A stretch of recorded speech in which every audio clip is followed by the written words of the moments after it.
بسم اللہ الرحمن الرحیم۔ الاسلام ٹی وی کی نئی ویڈیو میں سب دوستوں کو السلام علیکم۔ دوستو، حضرت عبداللہ بن عمر رضی اللہ عنہ سے روایت ہے کہ نبی اکرم صلی اللہ علیہ وسلم نے فرمایا کہ بلا شبہ رمضان کے لیے شروع سال سے ختم تک جنت سجائی جاتی، بس جب رمضان کا پہلا دن ہوتا ہے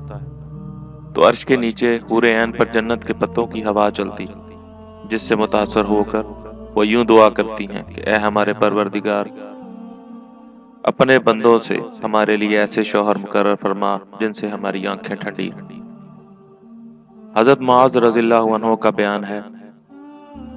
کہ رسول اکرم صلی اللہ علیہ وسلم نے ارشاد فرمایا، دنیا میں جو کوئی عورت اپنے شوہر کو تکلیف دیتی ہے تو حور عین میں سے اس کی بیوی اسے کہتی ہے کہ تیرا برا ہو،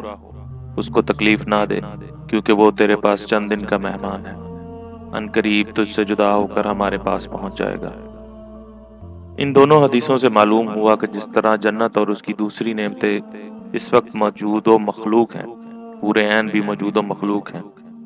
حافظ منظری رحمہ اللہ علیہ نے الترغیب و ترہیب میں ام المومنین حضرت ام سلمہ رضی اللہ عنہا سے ایک طویل روایت نقل کی ہے کہ جس میں یہ ہے کہ حضرت ام سلمہ رضی اللہ عنہا نے عرض کیا، یا رسول اللہ صلی اللہ علیہ وسلم، جنت میں دنیا والی مومن عورتیں افضل ہوں گی یا حور عین؟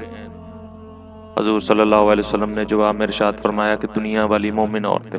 حور عین سے اس قدر افضل ہوں گی جیسے لحاف کا اوپر کا کپڑا اس کے اندر والے استر سے بہتر ہوتا ہے۔ حضرت ام سلمہ رضی اللہ عنہا نے عرض کیا، یا رسول اللہ، یہ کس وجہ سے؟ آن حضرت صلی اللہ علیہ وسلم نے فرمایا، اس لیے کہ دنیا والی عورتیں نمازیں پڑھتی، روزے رکھتی ہیں اور اللہ عز و جل کی عبادت کرتی۔ حضرت ام سلمہ رضی اللہ عنہا نے عرض کیا کہ یا رسول اللہ صلی اللہ علیہ وسلم، بعض مرتبہ ایک عورت دنیا میں یکے بعد دیگرے 2 یا 3 یا 4 مردوں سے نکاح کر لیتی، پھر اسے موت آ جاتی ہے، وہ جنت میں داخل ہوگی، اس کے شوہر بھی اس کے ساتھ جنت میں ہوں گے، تو اس صورت میں ان میں سے اس کا شوہر کون ہوگا؟ حضور صلی اللہ علیہ وسلم نے جواب دیا کہ اے ام سلمہ، اس کو اختیار دے دیا جائے گا جس کے ساتھ چاہے رہے، لہٰذا وہ اس کو اختیار کر لے گی جو ان میں اخلاق کے اعتبار سے سب سے اچھا تھا، اور کہے گی، اے رب، دنیا کے اندر یہ ان سب سے زیادہ میرے ساتھ با اخلاق تھا، اسی کو میرا جوڑا بنا دیجیے۔ یہ فرما کر حضور صلی اللہ علیہ وسلم نے فرمایا، اے ام سلمہ، خوش خلقی دنیا و آخرت کی بھلائی لے اڑی۔ دوستو، اللہ تعالیٰ سے دعا ہے کہ ہمیں اپنا اخلاق بہتر کرنے کی توفیق عطا فرمائے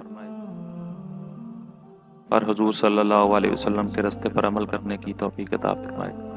آمین ثم آمین۔ جزاک اللہ۔